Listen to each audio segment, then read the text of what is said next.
Hi there and welcome to my channel. Today's project is for the Vicki Boutin design team, and this week is all about gratitude over a Vicki's blog.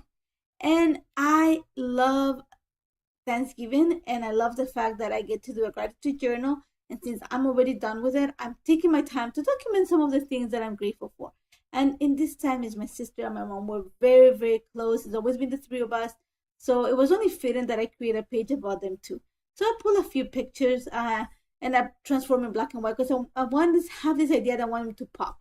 Now, I also pull a few cut files from my library, and this one is this grateful. This is from the Silhouette store, but the lines are really thin on the cutout. So my choice was to cut it twice out of white cardstock, and I'm gluing it together just to make it sturdier and to give me the soft shadow that I'm looking for. I love dimension in my cutouts.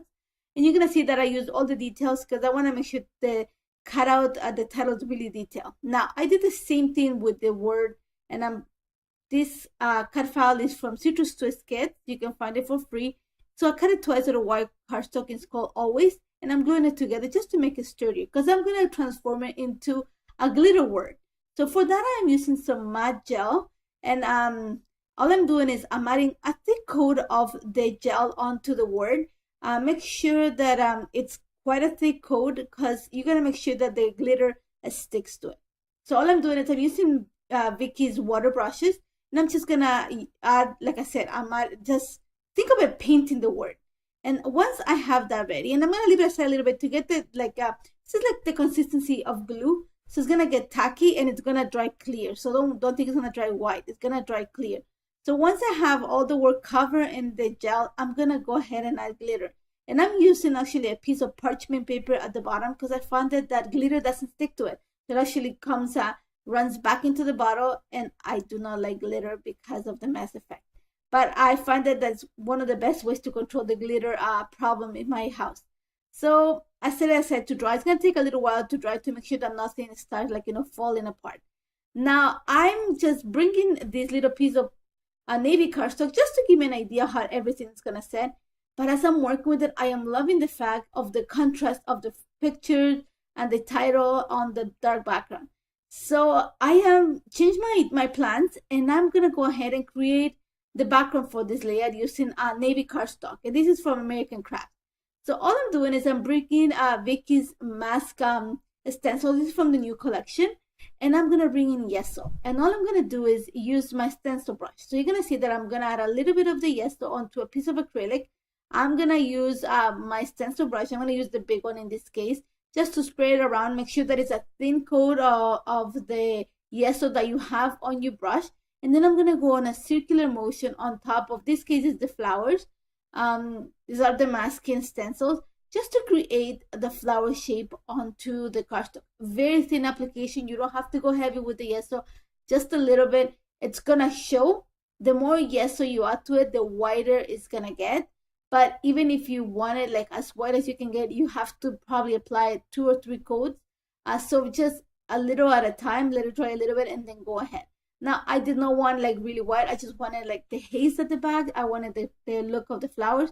So you're going to see that I play around a little bit with where the flowers are going to go. And then I'm bringing in the title just to give me an idea where I'm placing everything. Now, you're going to see that I'm going to start moving the cardstock around. Because lately I found that when I'm designing a page, because if you guys have seen my work, I usually start with no plan in mind. So lately, whenever I design a page, I realize that I start with a horizontal idea, ended up with a vertical design. So now what I'm doing is just moving the paper around to where I find something that is really pleasing to my eye, and then I work from there. So as of right now, I'm liking what it looks like. But I know that once I put the pictures and once I put the title, a lot of the flowers are going to be covered. So I'm going to add a few more. And I'm going to tell you that the one I'm adding right now on the right-hand side of the title ends up being not in the place that I would have liked it, because my idea was to have a big butterfly at the end, at the bottom. So I wasn't going to add the flower, but then I moved it around. But we'll talk about it later on. And so you're going to see all I'm doing is adding the flowers. And once I had the big flowers from, again, this stencil is from the Field Notes collection, and went ahead and pulled all the good things, the stencil. This is the one that comes with all the flowers that are intertwined. And I had to be a little bit more careful with this one because I just wanted the one flower impression. I don't want to take all the flowers. So all I did is I'm carefully adding the gesso onto the flower just to make sure that I don't spread it, because like I said, these are intertwined flowers. And if you're not careful, then I'm gonna have extra impressions of petals or pieces of another flower, and I don't want that. I want kind of the look of an entire flower. So you're gonna see that I'm careful. I'm moving it around. I don't want the entire flower. I'm just adding the little pieces just to create, think of it as the flower coming on the background, so not all of it is showing. Now I'm gonna set that aside to dry, and it doesn't take long to dry. It dries actually pretty fast. As you're applying the gesso, it's drying. So if you're gonna try it, like I said before, try very thin coats and then work from there. Now my idea as I'm building this is I want to go with a color palette that's very girly and very, I'm gonna say elegant. I love the fact that there's navy, blush, pink, white, and I'm gonna throw gold in it, and I love that. So I pulled a few papers from the All the Good Things collection. There's a lot of pinks in that collection, and a few of the papers from Field Notes collection, and I'm gonna just use them to back my cutout. And all you see is that I'm using I'm going to say the B side of the cutout and also the B side of the paper just to draw the limit of the G in this case. I'm just going to draw the entire outline of the letter and then cut around it and then glue it onto my paper. And I'm going to do the same with all the letters. Now, when I back a cutout, I like to be very detailed, especially when it comes to the centers of letters like the A's, the E's, the O's. So usually what I do is I cut the entire outline of the letter, and then I keep the negative part and use it as a template so I can position the center pieces, and then use a knife just to cut the inside and detail the inside of the letters, in this case the E and the A. Once I have that done, and you're gonna see how everything is like, I have an idea how everything's gonna look like, I'm gonna keep working on my background. And since I am using a lot of pinks and blushes, and I want to bring shine just to match a little bit of the always foam word that I have. So my choice was to use iridescent glaze. And I'm going to mix it. I'm going to make my own glitter paint in this case, or a shimmer paint. So I'm using a few tones of the art crayons that match the ones that I have in the letters. And I'm going to mix it with some iridescent glaze, a little bit of water, because I want it water enough. You're gonna be that it's not super watery, it's not like watercolor. I'm gonna say it's a little bit thinner the acrylic paint. That's the consistency that I'm waiting for, because I want to make sure that when, first of all, I don't want to add lots of water to the paper because this is only cardstock, it hasn't been prepped, and so I don't want it to soak into the paper and warp it. So I'm gonna leave it a little bit thicker, and I'm also adding a little bit of rose gold. You're gonna see that once I have the consistency, like I said, I think of it of an acrylic paint a little bit thinned out, and all I'm gonna do is add splatters. I just had an idea what I had. I'm thinking, my idea in my brain is like, think of fireworks. There's like little splashes of color coming from behind the flowers and around the flowers. That's my idea, and I'm just gonna use all the colors. I think one of the reasons that I did that is because there's a lot of navy and the white is very contrasting, so I need to bring a little bit of sprinkles of color just to tone down the contrast.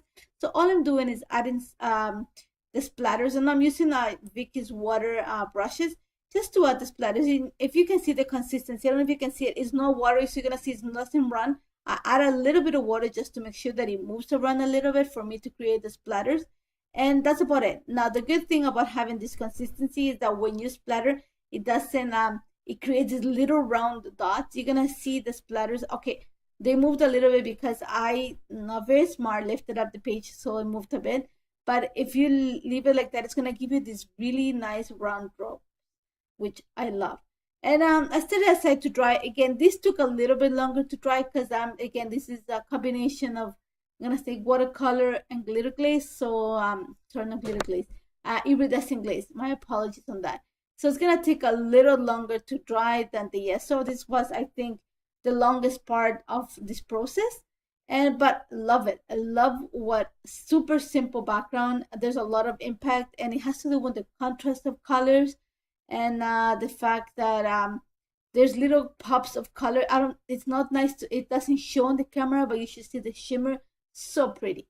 So now that I have everything set, I'm just gonna go ahead and I'm using foam adhesive behind the title just to have it pop from the page.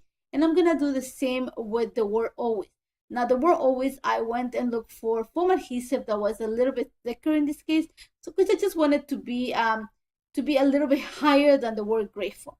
After that, I went through the field notes collection looking for pieces that had some pink, and I found one of the papers that comes with all the little journaling spots. I cut one that had the little pink mushroom, and I just cut it to back one of the pictures, and I used this notebook page, can I say. It comes from the journaling spots from the field notes collection.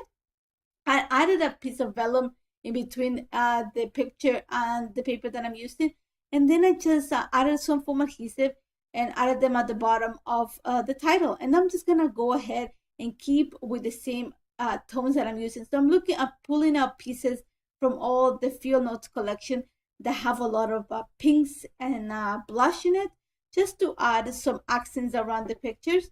You're gonna see that I'm gonna bring a few of the flowers from the watercolor stickers. I'm bringing some accents of black and white because just to match the background, to match the picture. And I'm gonna bring a few, actually also the enamel dots from the All the Good Things collection, but they had those pinks just to add little accents. Because I started with a little circle you see on the left hand side of the picture that says this. So I'm just went ahead and looked for things that were circular, that had pink. So I remember the enamel dots, and I think it works great. Now here's what I said, that my idea was to have the butterfly at the bottom of the picture, so I didn't add the flower, I'm gonna say, on the bottom right corner, but then I moved it around, and I think it needs a flower there, it doesn't have the curvature of going in. I think the flower needs to be sticking out, so I might add it later on. But that's about it. I'm gonna add a few goals or drop just to match the gold in the title, and I added a few lines of journal, just a few underneath the picture. That's about it. Super simple. This project took an hour to put together. Love how this turned out. I hope you try it. Try using gesso on a dark background. You're gonna love it. And as always, if you have any questions, don't hesitate to contact me. Check all the projects that DT has created in Vicky's community page. And thank you so much for joining me. Take care, guys.